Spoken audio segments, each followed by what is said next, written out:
Salam, evdə hazırlaya biləcəyiniz ən ləzzətli portağal keksinin reseptini sizinlə bölüşürəm. Əvvəlcə bir ədəd portağalı soyub doğradım. 3 yumurta, 200 qram şəkər tozu, vanil və 100 ml yağ əlavə edib blenderlə qarışdırdım.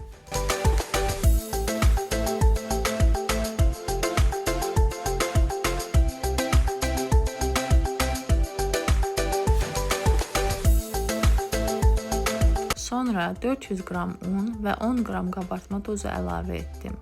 Hamısını yaxşıca qarışdırdım.